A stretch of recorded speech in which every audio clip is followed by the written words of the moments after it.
welcome you to video sessions of psychology classes. Today I'm going to discuss about, but before I start teaching, I request to all of you, please do like, share and subscribe our channel. Also press the bell icon so that you can get upcoming notifications regarding this e-learning YouTube channel, which would make you aware about upcoming videos.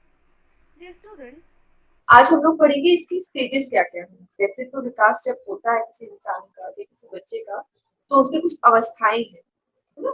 So what are this that stages will cover. So Freud's psychoanalytic theory of personality suggests that personality develops through a series of stages, each of which is associated with a major biological function. Fried की जो मनोविश्लेषणात्मक सिद्धांत है इस चीज का, व्यक्तित्व का, ये सजेस्ट करता है, सुझाव देता है कि जो पर्सनैलिटी है वो एक जो अवस्थाएं हैं उनके क्रम में डेवलप होती है, अ सीरीज ऑफ स्टेजेस, ठीक है। Each of which is associated with a major biological function, जिसमें से जो प्रत्येक अवस्था है वो एक मेजर बायोलॉजिकल फंक्शन से एसोसिएट यानी संबंधित होती है। मोर स्पेसिफिकली, ज्यादा विशेष रूप से क्या कह सकते हैं कि Freud theorized that as people age, they pass through several systematic stages of psychosexual development in their personality. Freud ने जो सिद्धांत प्रतिपादित किया उसमें बोला कि जैसे जैसे इंसान एक एज से गुजरता है उसके अंदर बहुत सारे क्रमबद्ध अवस्थाएं साइकोसेक्सुअल विकास के रूप में चलती रहती है, ठीक है। अब चूंकि यहाँ पे क्या पढ़ा हमने, साइकोसेक्सुअल डेवलपमेंट, तो जानने की कोशिश करते हैं कि ये क्या है। सो these development are source of unconscious conflict, जो हमारे अंदर कुछ दबी हुई इच्छाएं होती हैं जिनको हम प्रकट नहीं कर पाते, ये स्टेजेस उनका विकास करती हैं, ठीक है। The stages of personality development involve critical event that occur in every child's life. ये उन क्रिटिकल इवेंट्स को या उन अजीब सी घटनाओं का विकास करते थे, जो चीजों का विकास करते हैं उन अवस्थाओं की, जो लगभग हर बच्चे की लाइफ में होता है ना। At each level there is a conflict between pleasure and reality, और हमेशा एक संघर्ष होता है कि जो हम फील कर रहे हैं वो प्लेजर है या रियलिटी, ठीक है। The resolution of this conflict determine personality, और इन दोनों के बीच में जब कोई रिजोल्यूशन निकल कर आता है कि ये चीज भले हमें खुशी दे रही हो पर गलत है, तब वहां से आपकी पर्सनैलिटी का निर्धारण होता है, ठीक है। एट एनी स्टेज, किसी भी स्टेज पर अ फिक्सेशन कैन अकर, जो एक फिक्सेशन होता है ना कि ये चीज फिक्स है, वो क्या अकर करती है, if needs are either under gratified or over gratified, we become fixated at a particular stage. जब हमें लगता है कि हमारी जो भी आवश्यकताएं हैं या तो हम उसको कंट्रोल कर ले रहे हैं या फिर नहीं कर पा रहे हैं, तो चीजें जब फिक्स नहीं हो पा रही है तो वही चीज से एक पर्टिकुलर स्टेज फिक्स होनी शुरू हो जाती है। Each stage also involves a erogenous zone, her stage जो है एक इरोजेनस जोन इन्वॉल्व करती है, ठीक है। Part of the body that involve sexual pleasure, और कुछ पार्ट ऐसे होते हैं जो इस प्लेजर को फील करते हैं,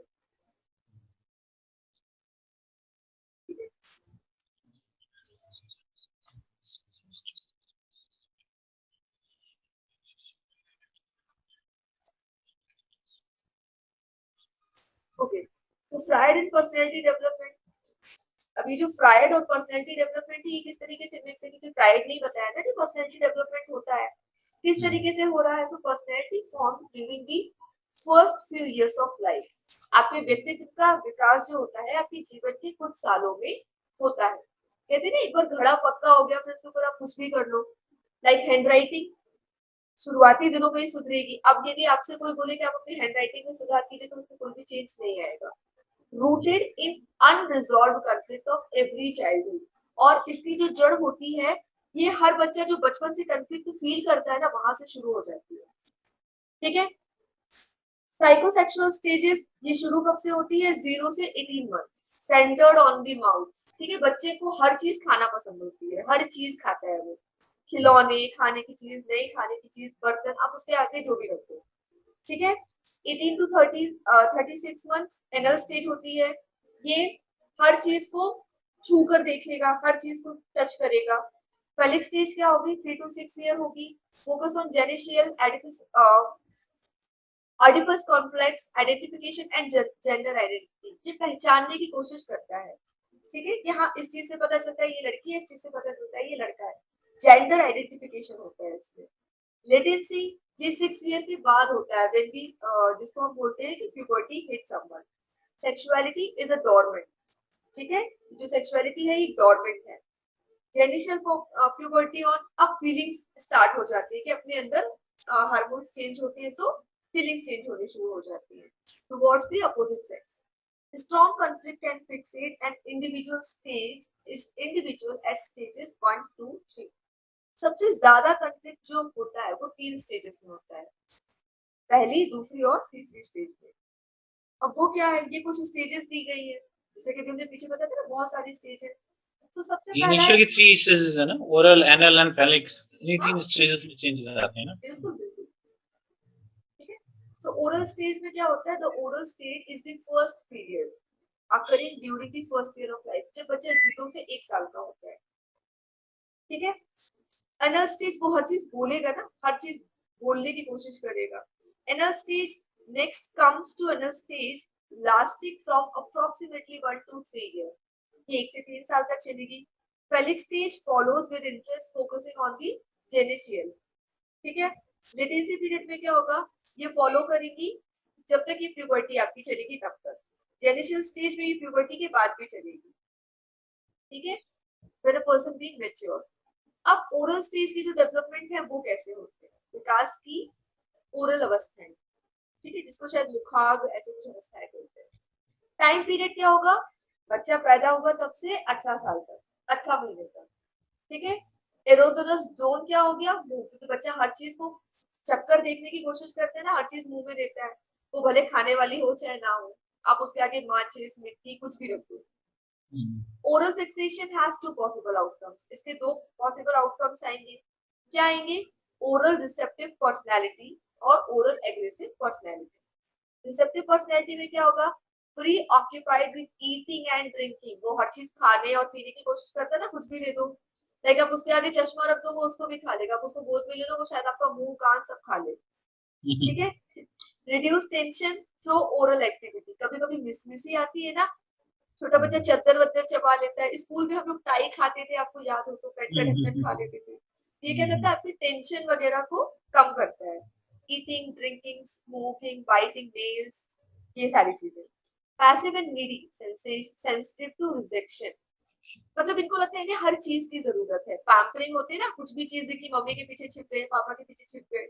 ये बहुत ज्यादा सेंसिटिव होते हैं। Oral aggressive personality, hostile and verbally abusive to other. आपने वो छोटे बच्चे भी देखे होंगे जो हर बात से पीछे मुड़ जाए और कुछ भी बोल दे उल्टा सीधा। एनल स्टेज में क्या होगा? इसका टाइम पीरियड कब से कब तक का होता है? 1 या 1.5 साल से 3 साल तक का। इसका एरोजोनल जोन क्या होता है? इनस होता है। कॉन्फ्लिक्ट्स अराउंड टॉयलेटिंग ट्रेनिंग होती है। ठीक है, ये सारी चीजें इसको होते हैं। Fixation has 2 possible outcomes. Retentive personality, stingy, compulsive, borderline, stubborn, जिद्दी हो जाते हैं बच्चे। परफेक्शनिस्ट, उन्हें हर चीज बिल्कुल परफेक्ट चाहिए होती है। ठीक है, और एक्सपल्सिव पर्सनैलिटी में क्या होगा? इनके अंदर सेल्फ कंट्रोल की कमी हो जाएगी, ये वैसे हो जाएंगे, बहुत ज्यादा लापरवाह हो जाएंगे। फेलिक स्टेज में क्या होगा? इसका टाइम पीरियड मेनली जो है ना, टाइम पीरियड वो लोग पूछते हैं, या फिर जो एरोजोनल जोन होता है ना वो पूछ लेते हैं। ठीक है, तो इसका टाइम पीरियड क्या होता है? 3 to 6 ईयर। इसका एरोजोनल जोन जेनिशियल होता है। Self stimulation of genital produces pleasure. ये खुद में ही मगन रहते हैं, किसी से कोई मतलब नहीं रहता। ये 5 से 6 साल की अवस्था में होते हैं, near the end of phallic stage. जबकि फेलिक स्टेज लगभग खत्म होने वाली होती है ना, तब से ये इनमें शुरू होता है।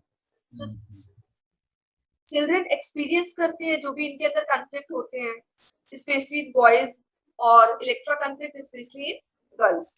तो ये चीज पूछ सकते हैं, कॉन्फ्लिक्ट बॉयज में कब होता है, क्या होता है, और गर्ल्स में कब होता है और क्या होता है। ठीक है, a process through which they learn to identify with the same gender parent by the acting as much like that parent as possible। जैसे कि पेरेंट्स बताते हैं ना कि ये लड़की है, छोटे बच्चे को नहीं पता होता ना किसके पास जाना है किसके पास नहीं जाना है। एडिपियस कॉम्प्लेक्स बॉयज वर्सेस गर्ल्स। अब इसमें क्या होगा, ये अट्रैक्शन की बात कर रहा है, ठीक है, कि आप सेम सेक्स की जगह अदर सेक्स से ज्यादा अट्रैक्ट होगे। ये इसका एक कारण ये भी है कि पापा अपनी बेटी से या मम्मी अपने बेटे से ज्यादा क्यों अट्रैक्ट होते, बोलते हैं ना मम्मी पाप बेटे को ज्यादा प्यार करती है और पापा बेटी को ज्यादा प्यार करते हैं। इसका कारण यही रहता है, ठीक है। फेलिक स्टेज ऑफ डेवलपमेंट, ये छोटे बच्चों में सबसे ज्यादा कॉम्प्लेक्स होता है, ठीक है। ये क्या कास्ट्रेट करता है, anxiety. Son believes father knows about his desire for love, ठीक है। Fears dad will castrate him, डांट पड़ सकती है। Replace his desire and defensively identifies with dad. बच्चे लड़के हर बात अपने पापा से नहीं बोल पाते, वेयर वो अपनी मम्मी को बता देती है, ठीक है।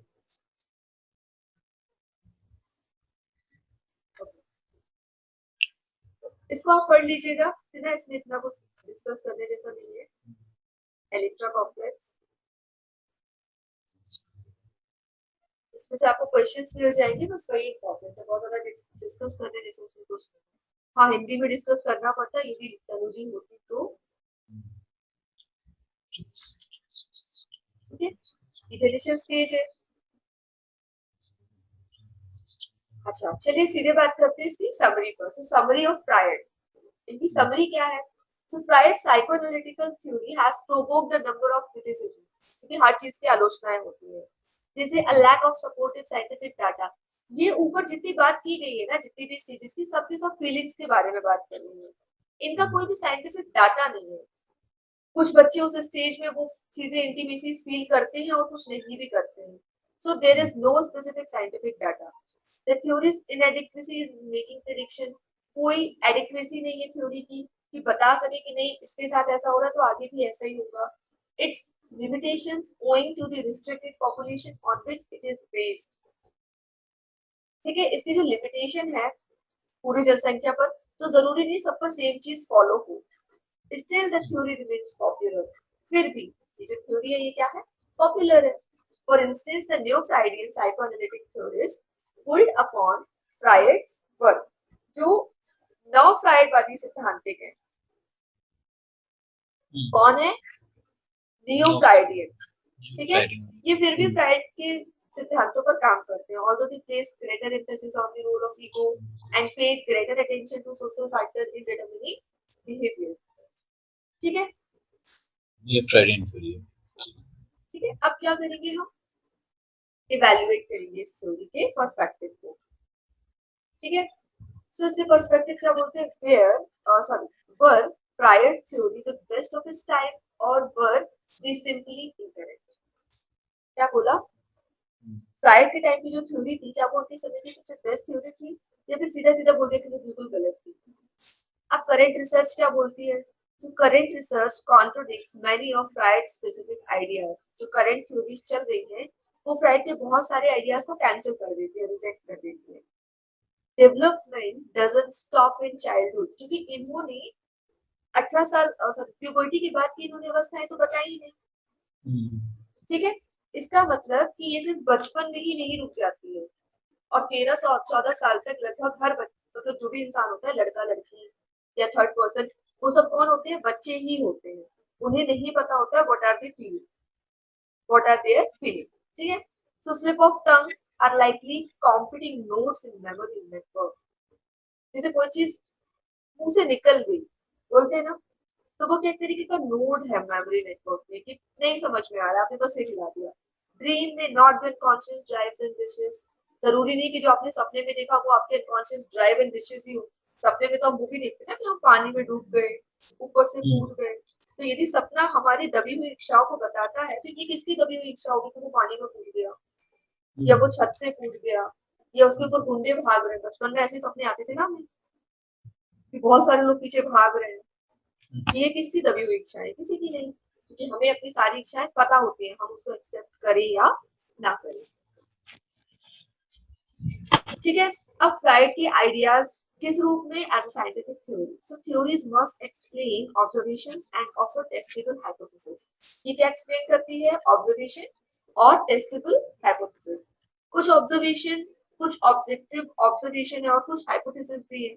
So Freud's theory, based on his recollection and interpretation of patient's free association, dream and slip of tongue. इस चीज को नोट कर लीजिएगा. फ्राइड की थ्योरी है, ये किस पर बेस्ड है? रिकलेक्शन पर. फिर से आप इकट्ठा कर रहे हो किसी चीज को, इंटरप्रेट कर रहे हो इस चीज को, पेशेंस फ्री एसोसिएशन को, जिस चीज से संबंधित है. आप बच्चा जो भी करता है उसको ऑब्जर्व करते हो ना. ड्रीम्स एंड स्लिप ऑफ टंग, बच्चा जो भी बोल देता है उसको सच तो नहीं मान लेते ना. अब बच्चा बोले पापा आज मैंने देखा मेरे पीछे बहुत सारे गुंडे भाग रहे थे, तो आप ये तो नहीं सोच रहे होगे नहीं ये इसकी दबी हुई इच्छा है. ठीक है. So do not predict behaviour और ट्रेड. सो इस आधार पर हमें क्या नहीं करना है? बिहेवियर को और शेड्यूल को या ट्रेड को प्रेडिक्ट नहीं करना है. 4 type of personality theory. Personality theory के कितने टाइप होते हैं? 4 प्रकार होते हैं. साइकोडायनामिक, ह्यूमनिस्टिक, ट्रेड और सोशल कॉग्निटिव. शुरुआत में देखा था ना हमने अप्रोचेस टू पर्सनैलिटी. साइकोडायनामिक क्या करेगा? ये सारी चीजें पर्सनैलिटी को अप्रोच कर रही है. साइकोडायनामिक पर्सनैलिटी थ्योरी, इसमें क्या होगा? Source of information about personality. आपकी पर्सनैलिटी के बारे में क्या क्या सोर्सेज निकल कर आ रहे हैं. Clear. obtained from expert analysis from people in therapy. जब आप किसी की थेरेपी करोगे तो आप क्या करोगे? एक्सपर्ट एनालिसिस दोगे. ठीक है. Cause of behaviour, thoughts and feelings, unconscious internal conflict associated with childhood experience. आपके जो भी अनकॉन्शियस इंटरनल कॉन्फ्लिक्ट होते हैं वो कहाँ से एसोसिएट होते हैं? चाइल्डहुड एक्सपीरियंस से. बचपन में किसी बच्चे को घूमने का बहुत महत्वपूर्ण से कभी घूमने नहीं दिया गया. ठीक है. तो जब वो बड़ा होगा तो जब भी आप उसे घूमने की बात करोगे या तो वो एकदम मना कर देगा, ठीक है, या फिर वो बहुत ज्यादा एक्साइट हो जाएगा कि नहीं हमें जाना है. Also unconscious conflict between pleasure seeking impulses and social restraint. ठीक है. ये क्या करेगा? आपको सामाजिक रूप से बंद करेगा, बांधेगा. रिस्ट्रेंट मतलब बांध रहा है. ठीक है. प्लेजर सीकिंग इम्पल्स, और ये कॉन्फ्लिक्ट लाएगा कि आप जो चीज आपको खुशी दे रही है कि आपको सच है कि नहीं. आउटलुक ऑन ह्यूमंस, लोगों का दृष्टिकोण क्या हो जाएगा? नेगेटिव हो जाएगा. जैसे आप कभी मूवी देखने बाहर नहीं गए, ठीक है, और आपको जो भी बातें बताई गई, बोला गया नहीं थिएटर में ये होता है वो होता है, बहुत सारी उल्टी सीधी चीजें बताई गई. आपका जो आउटलुक या परसेप्शन हो जाएगा या फिर जो ओपिनियन हो जाएगा वो क्या हो जाएगा? नेगेटिव हो जाएगा. ठीक है. क्योंकि आपको लगेगा कि हाँ ऐसा ही होता होगा. अब आप तो कभी गए नहीं. एग्जाम्पल, आपने कभी खीर खाई ही नहीं और हम बोलते हैं इसमें घी से इसको फ्राई किया गया है, आप मान लोगे ना कि हाँ किया जाता होगा. कॉम्प्रिहेंसिवनेस ऑफ थ्योरी. अब इसका कॉम्प्रिहेंसिवनेस क्या है? ये बहुत ज्यादा कॉम्प्रिहेंसिव है, बहुत ज्यादा ये विस्तृत है. ठीक है. साइकोडायनेमिक यानी साइको एनालिटिक थ्योरी. अब यहाँ से बहुत सारे क्वेश्चन बनेंगे. बहुत सारे लोगों को जो साइकोडायनेमिक थ्योरीज के साथ काम करते हैं उनको हम क्या बोलते हैं? New Freudians. क्या बोलते हैं? New Freudians. All place less emphasis on sex, और इन सबने सेक्स पर सबसे ज्यादा सबसे कम प्रभाव डाला है. ठीक है. Less emphasis. कार्ल जंग सबसे पहले कौन थे? कार्ल जंग. इन्होंने क्या दिया? Personal versus collective unconsciousness, balance between introversion and extroversion. ठीक है. आपने एक स्टोरी पढ़ी होगी 10th क्लास में भी, आपको याद हो तो. Was my favourite. Solitary child.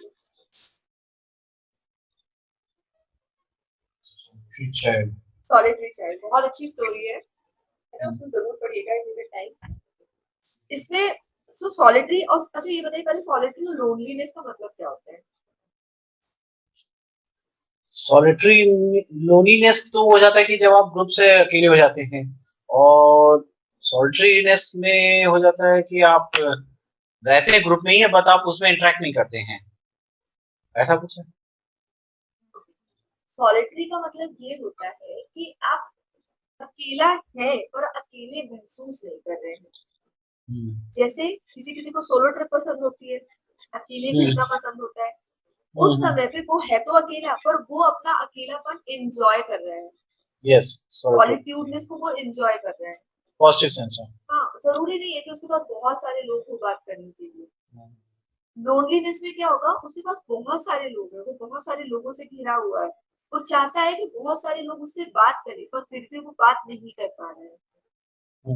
कभी कभी जिस तरीके से सॉलिट्यूड और लोनलीनेस वर्ड कंफ्यूज करता है ना, उसी तरीके से ये इंट्रोवर्जन शब्द कंफ्यूज कर देता है कि कोई भी इंसान आपको कहीं भी अकेला दिखा, आप बोल देंगे वो इंट्रोवर्टेड है। लेकिन होगा क्या, जब वो अपने कंफर्ट जोन के लोगों से मिलेगा ना, तब वो सबसे ज्यादा बातों में मिलेगा आपको। ठीक है, ओके, मतलब ये कि जैसे फॉर एन एग्जाम्पल यदि हम अपना एग्जाम्पल लें, ठीक है, तो हम क्लास कॉन्फिडेंटली पढ़ा सकते हैं, पब्लिक स्पीकिंग कॉन्फिडेंटली कर सकते हैं, स्पीच डिबेट सब कुछ कॉन्फिडेंटली कर सकते हैं, but when it comes to talk to stranger, sometime I also feel awkward.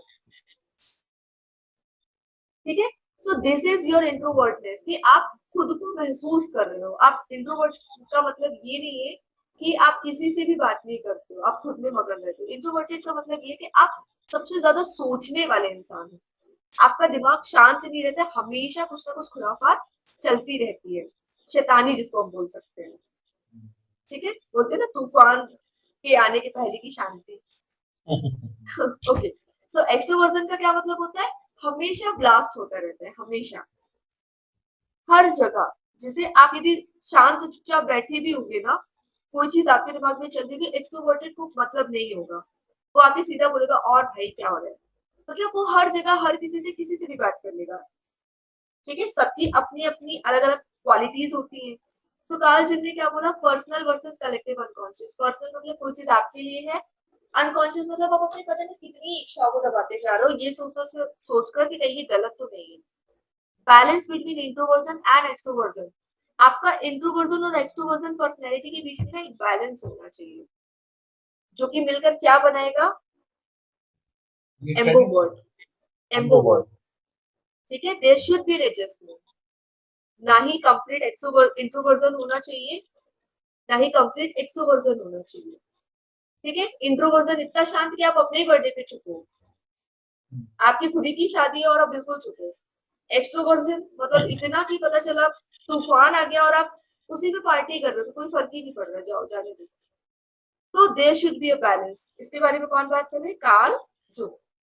Alfred Adler निकल कर आए, ये बात करते हैं स्ट्राइविंग फॉर सुपीरियरिटी, हमेशा संघर्ष चलता रहता है कि हमें इस चीज में मास्टर डिग्री हासिल करनी है, जबकि no man can be perfect, है ना, हर इंसान परफेक्ट नहीं होता।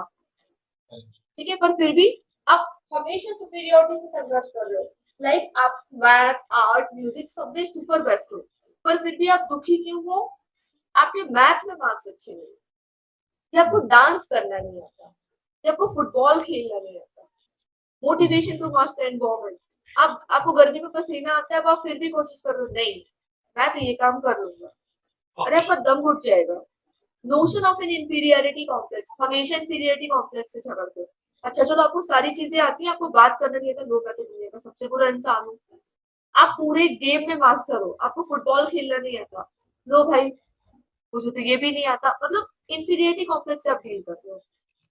ठीक है, कैरिन हॉर्नी किस बारे में बात कर रहे हैं, personality is cultural rather than biological. आपका जो व्यक्तित्व है वो आपकी जैविक से ज्यादा आपकी सांस्कृतिक चीजों पर निर्भर करता है कि आपकी संस्कृति में है। ठीक है, ये सब important questions आएंगे normally Karen Horner theory depend upon culture rather than biology, है ना, ये जो highlighted questions। चलिए सेकंड क्या है, humanistic personality theory. Tanu ji याद है, मैं बोला था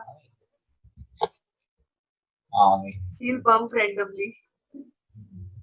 ओके, ह्यूमनिस्टिक पर्सनैलिटी, मानववादी व्यक्तित्व सिद्धांत। ठीक है, ये क्या बोलते हैं, इसकी सोर्सेस क्या है, source of information about personality, भी सेम बात कर रहा है, पर्सनैलिटी के बारे में बात कर रहा है। It obtain from self report from the general population and people in therapy. ये कहां से आएगा, आप खुद ही महसूस कर रहे हो। ठीक है, सेल्फ रिपोर्ट, कोई और रिपोर्ट नहीं बना कर दे रहा, आप खुद की रिपोर्ट तैयार कर रहे हो। From the general population and people in therapy, जिन लोगों की थेरेपी हो रही है वो लोग खुद पता कर रहे हैं, या जिस पॉपुलेशन में आप रह रहे हो।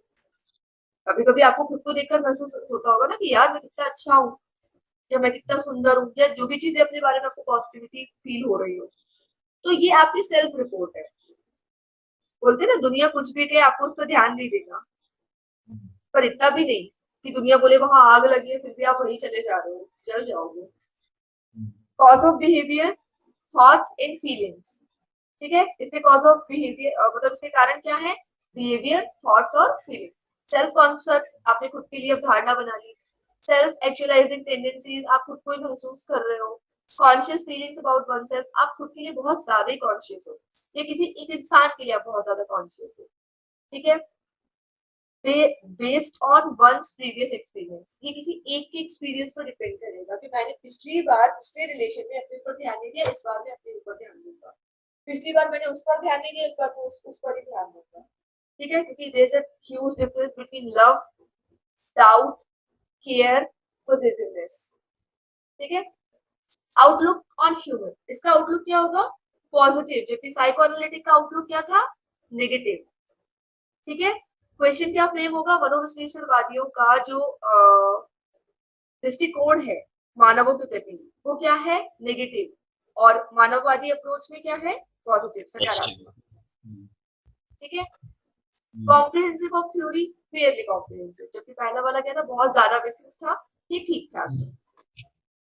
अब ये अप्रोच किस बारे में बात कर रही है, humanistic approach.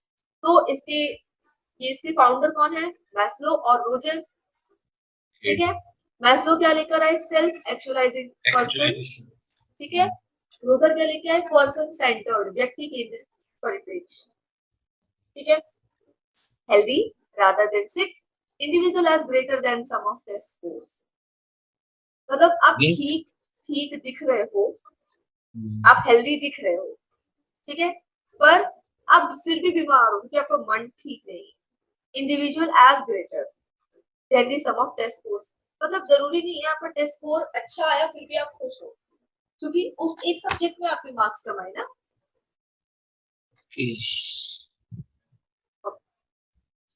Humanistic personality theory, master Rogers, ये साथ में ही चलती है। ठीक है, ह्यूमनिस्टिक अप्रोच है, थर्ड फोर्स है। Rejected fryers pessimist view of personality, main question, fryer की आशावादी दृष्टिकोण को व्यवहार के किसने रिजेक्ट किया, किस थ्योरी ने रिजेक्ट किया, ह्यूमनिस्टिक अप्रोच, मानववादी उपागम। और क्या इन्होंने रिजेक्ट किया, बिहेवियरिस्ट मैकेनिस्ट व्यू, जो आपका व्यवहारवादी सिद्धांत था इन्होंने उसको भी रिजेक्ट कर दिया। ये किसका था मैडम, बिहेवियर थेरेपी किसकी थ्योरी थी, याद है? देख लीजिएगा उसको। वॉन्ड्रा का है, वॉन्ड्रा का सोशल कॉग्निटिव था उनका। हां, वॉन्ड्रा की more optimistic positive about human nature. ठीक है, ये ह्यूमन नेचर के लिए बहुत ज्यादा पॉजिटिव है, this is good thing. Humans are free and basically good, human कैसे होते हैं, आजाद होते हैं और साधारणतः अच्छे होते हैं। हमें क्यों सेल्फ कॉन्सेप्ट बनाना है कि ये हिंदू है तो खराब होगा, ये मुस्लिम है तो खराब होगा, ये ब्राह्मण है तो खराब होगा, ये है तो खराब होगा, क्यों कॉन्सेप्ट बनाना, why we are judging people. हर इंसान अच्छा होता है, ये यूनिवर्सल ट्रुथ है। बस वो हमारे लिए बुरा कब होता है, जब वो हमारे अकॉर्डिंग काम ना करे, क्योंकि दूसरे के लिए तो वो अच्छे ही है ना, वरना वो जंगल में ना चला जाए, वो समाज में रह क्यों रहा है। Everyone has the potential for healthy and growth, हर इंसान के पास पोटेंशियल होती है कैसी, हेल्दी ग्रोथ के लिए। ठीक है, ह्यूमंस आर इनर डायरेक्टेड, जो मानववादी अप्रोच है उपागम है, इसमें क्या बोला गया है कि जो मानव होते हैं, ह्यूमन होते हैं, वो कैसे होते हैं, इनर डायरेक्टेड, आत्म केंद्रित। ठीक है, या अंतर केंद्रित होते हैं, अंतर निर्देशित होते हैं। Health growth involve self actualisation, जो हेल्थ ग्रोथ है आपकी स्वास्थ्य उन्नति को क्या इन्वॉल्व कर रही है, सेल्फ एक्चुअलाइजेशन। ठीक है, be all you can be, वो सब बनो जो आप बन सकते हो। Given the right environmental condition we can reach our full potential. कहते हैं ना, ये हर इंसान एक दूसरे इंसान से कहता है ना, तुम्हें ये मिल रहा है, हमें मिला होता तो आज हम पता नहीं कहाँ होते। वो इंसान दूसरे इंसान से बोलेगा। कभी कभी अपनी सिचुएशन और सर्कमस्टेंसेस को अपने अकॉर्डिंग ढालना पड़ता है। ठीक है, जिसका सबसे बड़ा एग्जाम्पल है ये ऑनलाइन क्लासेस। कुछ नहीं रुका, पढ़ाई किसी की नहीं रुकी, शादी भी हो रही है, सब हो रहा है, जॉब भी लग रही है। ठीक है, बस हमें क्या करना है, एक एनवायरमेंटल को या तो उसमें ढल जाना है या फिर उसकी तरह उसको खुद में ढाल लेना है। ठीक है, अब रोजर्स का जो व्यक्ति केंद्रित सिद्धांत है परिप्रेक्ष्य को क्या बात कर रहा है? So people are basically good with actualizing tendencies. ठीक है, ऊपर क्या बोला गया कि इंसान अच्छा है, फ्री है और उसकी जो टेंडेंसीज है वो भी अच्छी है, और रोजर्स भी यही बात बोल रहा है कि with the right environmental condition यदि हमें सही चीजें मिल जाए तो हम अपने फुल पोटेंशियल को डेवलप कर सकते हैं। जेन्युइननेस, एक्सेप्टेंस, एम्पैथी, तीन चीजें क्या इंक्लूडेड है इसमें? जेन्युइननेस, एक्सेप्टेंस, स्वीकृति और एम्पैथी। ठीक है, सौहार्द, हमदर्दी इसको बोल सकते हैं। ठीक है, self concept, central feature of personality, इसकी जो स्व धारणा है वो क्या है? सेंट्रल फीचर ऑफ पर्सनालिटी, ये व्यक्तित्व का मेन केंद्र है। प्लस और माइनस दो ही तो चीजें होंगी, या तो आपकी पॉजिटिव पर्सनालिटी होगी, हर चीज को आप एक्सेप्ट करोगे, एम्पैथेटिक रहोगे, जेन्युइननेस शो करोगे, या फिर आप नेगेटिव पर्सनालिटी की होगी तो आप क्या करोगे? रिजेक्ट करोगे हर चीज को, एम्पैथेटिक नहीं होगे और जेन्युइननेस तो बिल्कुल भी नहीं।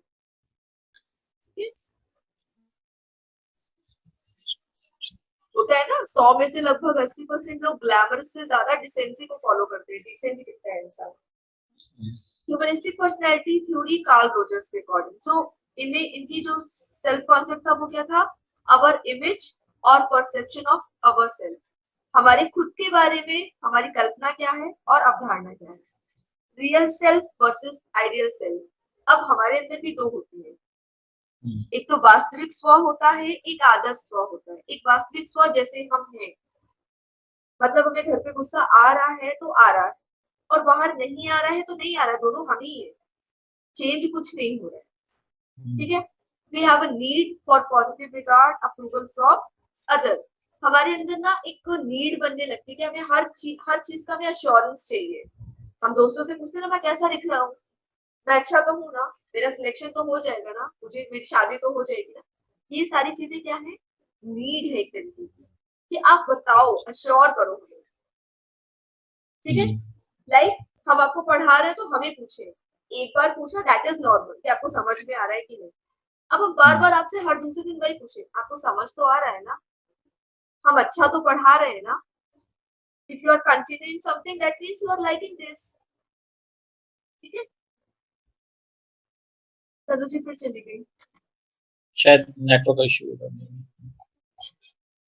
चलिए। So the condition under which other people approve of us, कुछ कंडीशंस ऐसी आ जाती है कि हमें और लोगों के अप्रूवल की जरूरत पड़ जाती है। We change our behaviour to obtain approval, यदि हमें एक बार अप्रूवल मिल जाए ना तो फिर हम अपने बिहेवियर को क्या करने लगते हैं? चेंज भी करने लगते हैं।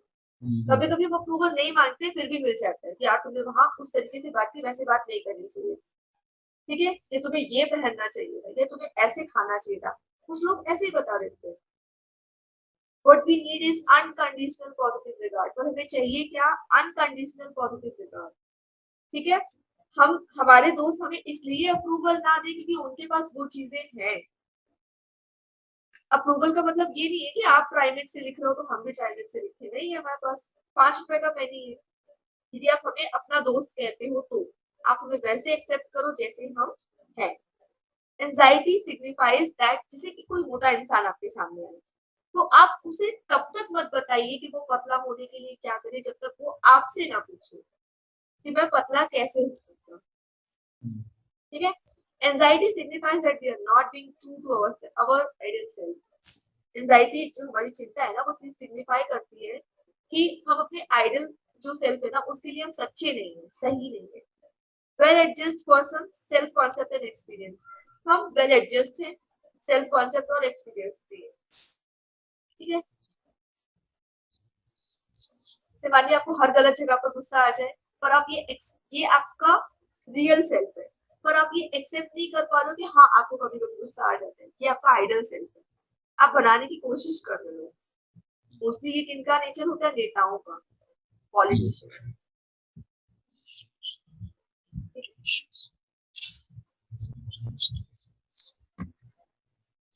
Maslow's hierarchy of human motives, जो मानव विप्रेरक होते हैं उसमें मैस्लो की हायरार्की क्या बात करती है? So one must satisfy lower needs before one satisfy higher needs. जैसे आप बोलो हमें जॉब नहीं मिल रही हो, वहीं पे दूसरा इंसान आके बोले हमने 3 दिन से खाना नहीं खाया, किसकी नीड बड़ी होगी? खाना नहीं खाया, ऑफ कोर्स तो हमें क्या करना है, पहले अपनी लोअर नीड को सेटिस्फाई करना है, उसके बाद हम अपनी हायर नीड पे आएंगे। पहले हम नीड तो पूरी कर लें, तब तो दूसरे दिन ऑफिस जा पाएंगे। या फिर पहले हम ऑफिस तो जाएं, तब तो हमें सैलरी मिलेगी। या फिर हमें सैलरी तो मिली, तब तो हम घूमने जाएं। या फिर हम पहले घूमने तो जाए, तब तो सामने वाले इंसान से मिलेंगे। ये यहाँ से नीड आपकी डिस्कस हो रही है, तो क्या क्वेश्चन क्या आ जाता है, सबसे निचले क्रम में क्या है, सबसे ऊपरी क्रम में क्या है। शायद दो दो के पेयर बना के उसको आगे पीछे कर दे और कोडिंग की कोडिंग कर दे कि आप उसको सही क्रम में लगाओ।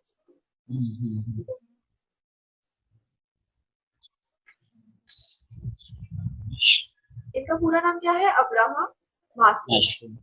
Self actualization is the culmination of a lifetime of inner directed growth and improvement. ये जो आपने ऊपर हायरार्की देखी, वो कोई बाहर से नहीं कर रहा है इंसान, हमारे खुद के अंदर ही हो रही है। हम खुद ही उन चीजों को चेंज करें। आपकी भूख लग रही है, आप खुद खाना खाओगे ना, ऐसा तो नहीं होगा कोई कितना भी कह ले हम दो जिसमें एक जान, माँ बाप ने खा लिया, बच्चों का पेट भर गया, बच्चों ने खा लिया, माँ बाप का पेट भर गया। कायदे से आप खाएंगे ना, तभी आपका ही पेट भरेगा। ठीक है, okay. Challenging our self to the fullest, हम खुद को चैलेंज कर रहे हैं। Can you identify self actualized individual, आप किसी सेल्फ एक्चुअलाइज्ड इंडिविजुअल को चैलेंज नहीं कर सकते। Characteristics of self actualized person की जो विशेषता है वो क्या होगी, creative and open to new experience. यदि आपकी ये पूरी इच्छाएं पूरी हो रही है, जैसे कि हायरार्की में दी है, तब आप कहाँ पर आओगे, सेल्फ एक्चुअलाइजेशन पर आओगे।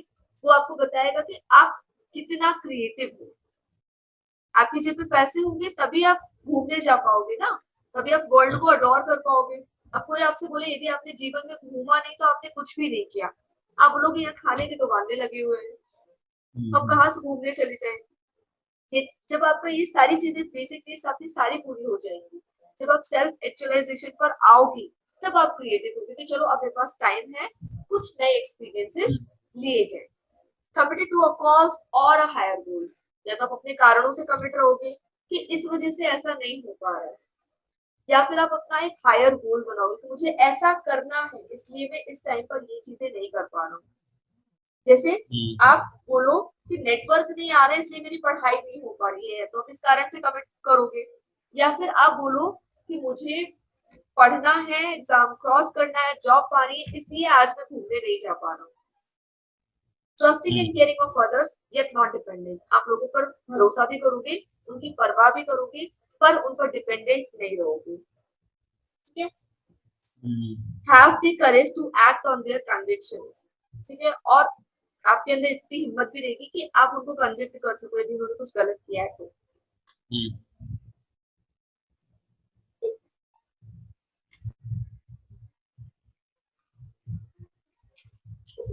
अब हम बात करेंगे व्यक्तित्व के शील गुण पालों के बारे में, यानी कि trait personality theories. Source of information about personality, cause of behaviour, outlook on human, ये सारी चीजें जानेंगे जैसे कि जान रहे हैं, सेम हेडिंग में चलेगा। So this obtained from observation of behavior and questionnaire responses from the general population as well as from people in therapy. ये क्या obtain कर रहा है, किसी इंसान के व्यवहार से आप क्या ऑब्जर्व कर रहे हो, या फिर जो प्रश्नावली क्वेश्चनरी हम लोग करते हैं ना, एमएफपीआईज मल्टीपल पर्सनालिटी इन्वेंटरीज जो हमने पीछे पढ़ी थी। ठीक है, तो वो क्या कर रहा है, उस क्वेश्चनरी से जो भी आपको रिस्पॉन्स मिले हैं, आप उसके थ्रू जानने की कोशिश कर रहे हो कि ये इंसान किस ट्रेट का है। ठीक है, जैसे आपने क्वेश्चनरी बनाई, उसमें कई जगह लिखा हुआ है कि मुझे घूमना पसंद है, मुझे घूमना पसंद है, मुझे घूमना पसंद है, तो उसका ट्रेट क्या हो गया, एक्सट्रोवर्टेड और ट्रैवलर। ठीक है, स्टेबल इंटरनल कैरेक्टरिस्टिक्स और सम एम्फसाइजेस जेनेटिक बेसिस। ठीक है, उसके अंदर कुछ विशेषताएं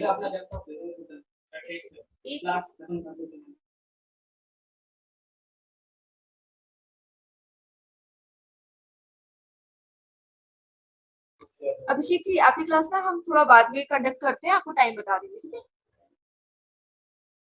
हेलो,